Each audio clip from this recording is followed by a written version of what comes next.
these smart guys do on here. um, and I just broke it down for him, and I said, "Listen, he wanted to put $1 million into it." He said, "My theory, my thesis is that Bitcoin's going to do a 25 kegger minimum going forward. I don't need income. You know, why should I put my money into Grant Cardone's real estate?" And I'm like, "Well, I don't work for Grant. I just think it's a good product. If you don't need income, and you're trying to, and you're going by a 25 kegger, it sounds like, you know, it may or may not be the product for you. But if you're looking for income and you're looking for some upside and some depreciation, then it's something to consider." But these guys come in here and The other thing, I'm sorry to interrupt you, but go ahead. let's say we get any rent inflation. I mean, you go back to 1945. There's not a decade where rents did not go up. In many cases, Yeah, you know you will, doubled every 10 100%. years. So if it's a 10-year, 7-year cycle, at 7 years, I'm going to refinance the asset and I'm going to pull all my money out of it. That means I could actually own Bitcoin and the real estate at the end of that cycle, pull all my original dough out, in his case, the $1 million. That's a non-capital, non-taxable event. And I would end up owning the real estate, owning the rents, owning the future rent growth, own a great piece of real estate. There's nothing wrong with having the best of both worlds. And do you make more on just one of them? Maybe, but you still end up at the end of the cycle with only one of them. Unless Bitcoin's going to consume every asset class on planet Earth, and there's only going to be one asset class, um, people are probably going to be invested in more than one thing. And it's one of those things. It's 100%. one of those things Yeah. where you have to, you have somebody who apparently doesn't have a need. He doesn't need income. He's got, plenty of money. He's, very low, Kager, that he's looking for a return. It's like, well, let me see what you can do with this. It's like, I'm not really trying to push any products. If you want my advice or my opinions, I'm happy to give it. But here's the type of investor that this would be appealing to, and compared to what it's an improved product. So you make your own choice. But like, it's just one of those things where I think people are skeptical of people who are doing well, and then they're trying to throw out things that are, you know uh difficult to overcome. Well, I'm not trying to overcome your obstacle. I think it's a good product. Here's the type of investor that it would appeal to, and here's who it could benefit. If that's you, then get involved. I'm really bullish on any attempt to take Bitcoin and find a way to market it to a class of investors who might not ordinarily buy Bitcoin. So I think that Grant's thing works for real estate. I'm also very excited about this idea of bit bonds. We were talking about those about 3-4 months ago.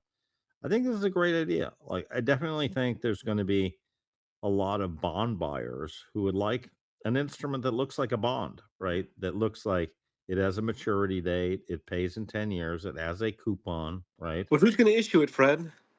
Who's going to issue it? Fred It Bank could be Co. it could is be going to like it issue. could be a company, it could be a government. I think there will be the US government will issue them, I think, because I think it makes sense, right?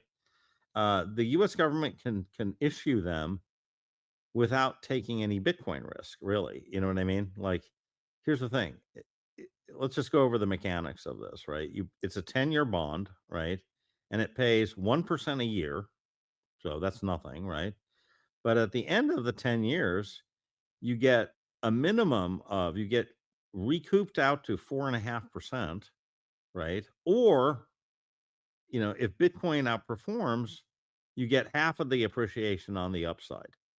Well, that's great. Right? Like, Bitcoin probably is going to outperform 4.5% per year. So you're going to probably make, 20% on your bond, right?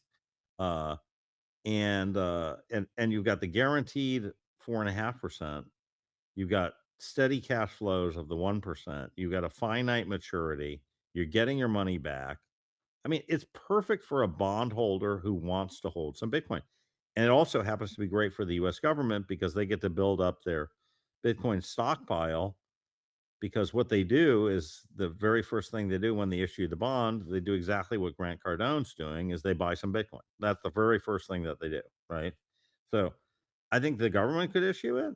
I think, Apple Computer could issue it. You know what I mean? MicroStrategy could issue it. There's a number of issuers who could do it. I'm not sure why And MicroStrategy haven't done it already, to be honest. what? Hasn't done it. I'm not really sure why MicroStrategy hasn't done it already, to be honest. I mean, Uh, after they read our book, they're going to want to, because all of this is in the MicroStrategies book. has issues. MicroStrategies is built into this this ethos that it's Bitcoin only, and they're not adjusting fast enough. And my issue with MicroStrategies and Sailor is that this is the same issue that they had prior to developing the Bitcoin treasury. Is they didn't adapt fast enough to new technologies to compete with Apple and Microsoft and these other companies that were in the Mag 7, and I believe they're doing it again. Because when they started this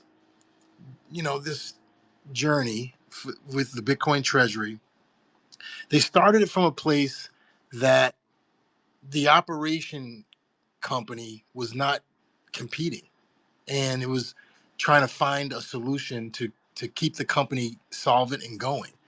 And then they went through all these assets. They found that this was the way they wanted to go, which was revolutionary. But here we are again. Regulations have changed, narratives changed, administrations have changed, and they haven't adapted to the changes that have happened. And their core issue has always been their operating expenses have not kept up with the needs of the company, and they've relied on dilution of the shareholders and these offerings that they've created. Which, I mean, and I don't want to down MicroStrategy. They'd have to go to below 15,000 of Bitcoin to endanger the company. It's not going to happen. They're a healthy company. However, this could be a much stronger company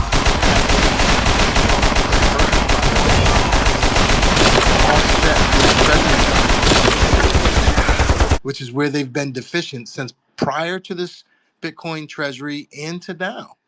That's that's how I view them. What's an example of that, though? Meaning, an example of what? Like when you're saying diversify, like what example, or if you could consult them, what would your consultation be? Yeah, I mean, clearly, when he first started, he says himself that they didn't know what they were doing. This was something they started from scratch. So it was revolutionary. It was a pioneering. Okay, they were able to create a vehicle that could allow them to create credit to build their company based on offerings. Okay, however, his